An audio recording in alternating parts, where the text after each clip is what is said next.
June is Youth Month, and so this month we're really going to be looking at different avenues for young people to enter the world of work. Welcome to my channel. My name is Nokx, and I look forward to really sharing some of the avenues that young people can use to enter the world of work. And some of those are internships, learnerships, apprenticeships, what is called professionalization, and work integrated learning. So internships. So internships are one of the ways a person can enter the world of work. And so this is my definition, mind you. So internships, basically you could say there's two types. You can get what is you'd either be a graduate development program or a graduate internship program, and that talks to a young person or an individual who already has a qualification but does not necessarily have the practical or technical experience. And you then also get internships for individuals who have probably studied through a TVET college and they require 18 months experience. So this person would have an N6 and they require 18 months work experience in order to be able to obtain their degree or qualification. And generally with this type of internship, the individual would receive a stipend. Sometimes it would be sponsored by a SETA, and we'll talk a little bit more about SETAs in the future.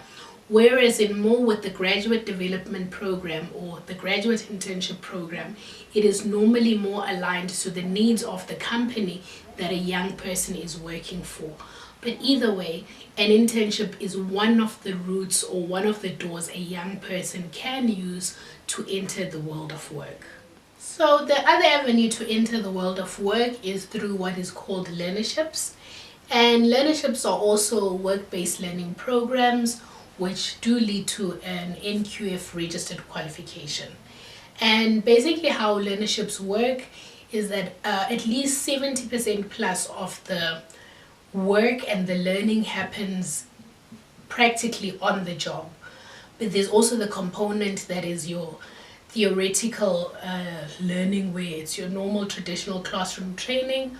There's a lot of different learnerships, and the nice thing about learnerships is that if you at least have grade 9, grade 10, that's standard 8, you would be eligible for a number of learnerships. At least some learnerships are NQF level 2 onwards going up. One of the learnerships I've worked on was a learnership for the contact center industry. It starts at NQF level 2. So what it means is that if I have a standard 10, I can actually start with an NQF level 2, go all the way up to NQF level 4. And what that would mean is that I would be working probably, and how the one I worked on, the students got to work at a real contact center. They were paid a stipend. What a stipend is, it is not a salary. It's an amount, it's a minimum amount, but basically that money allows you to at least cover your transport and maybe a few necessities whilst you are gaining work experience. And at the end of the period, you'd not only have a qualification, but you'd have work experience aligned to that qualification. And generally, depending on how you performed, most companies would be quite open and actually seek opportunities to employ the young people who they have funded for the learnerships. Another avenue to enter the world of work is through what is called an apprenticeship. Similar to the requirements are similar basically to the requirements of a learnership. Some of the elements that are different about an apprenticeship is that yes, you still exit with the qualification, and there is the practical on-the-job training. You do gain experience on the job. There is a both theoretical component and a practical component, and yes, it is a structured learning program.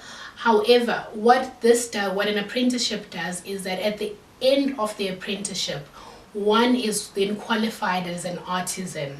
And in order to be qualified as an artisan and be qualified to perform a listed trade or have a qualification and be an artisan in a listed trade, is that one would then be required to do a trade test. So for example, if you were to be an individual wants to become a boiler maker, they could go through an apprenticeship period, and then at the end of it perform a trade test, and then they exit as an artisan in that industry. And so during this month we'll also be talking to a number of people who either run apprenticeship programs or have been through an apprenticeship and are today qualified artisans. Professionalization is another entry into the world of work. So when I talk about professionalization, what it refers to, it's about, this would be for individuals who are qualified in a certain field. For example, a young person may exit with a BCom degree and they've completed their CTA, but that does not make them a chartered accountant or CSA. The same, another industry, like for example in the engineering field, just because you have an engineering degree does not make you a professional engineer. And in order for one to be a professional, to be a chartered accountant or to be a professional engineer, there is a period where one would be required to serve a certain number of years. I know, for example, for CSA for the chartered accountants, they're required to serve 36 months of articles. And for an engineer, for example, they would be required to serve at least, if I'm not mistaken, 24 months of experience as a candidate engineer. The same with the law firms. In the legal environment, one is required to serve articles for at least 2 years before they become an admitted attorney. And I know then there's other rules, obviously, to, certain other exemptions where one can complete in a shorter period. But that is what professionalization is about. So it's the person, they have the qualification, but they need to meet certain technical or certain requirements in terms of them to be qualified in that industry. And the last avenue I want to talk about is work integrated learning. This is for the individuals who are still at a higher institution. I know with some qualifications they require a young person to have a number of weeks or certain hours in a work environment aligned to that field in order for them to qualify for the degree or diploma or whatever it is that they're doing. So with this opportunity, so one of the things I want to advise every young person, if you get such an opportunity, do know that it then allows you not only to enter the world of work for a specific period, but it does allow you to start building networks. And this is I think this is just absolutely awesome in terms of some of the higher institutions that require young people to do this, because it really gives one a glimpse into the type of work they would be doing. I know that there are alternatives such as having a simulated environment where the person can demonstrate certain competencies that yes, they can do this. But if you ever have an opportunity to partake in work integrated learning and be at a specific company, whether it's 6 weeks or it's 6 months, please do take the opportunity. Thank you very much for watching. I look forward to really engaging with you this Youth Month. Please do send questions you'd like to ask, and if there's any specific industry, bodies or type of professionals you'd like me to invite, please do comment. And yes, I really look forward to bringing you that content. So for now, thank you very much for watching. Don't forget to like, comment, subscribe, and yes, do leave your comments below.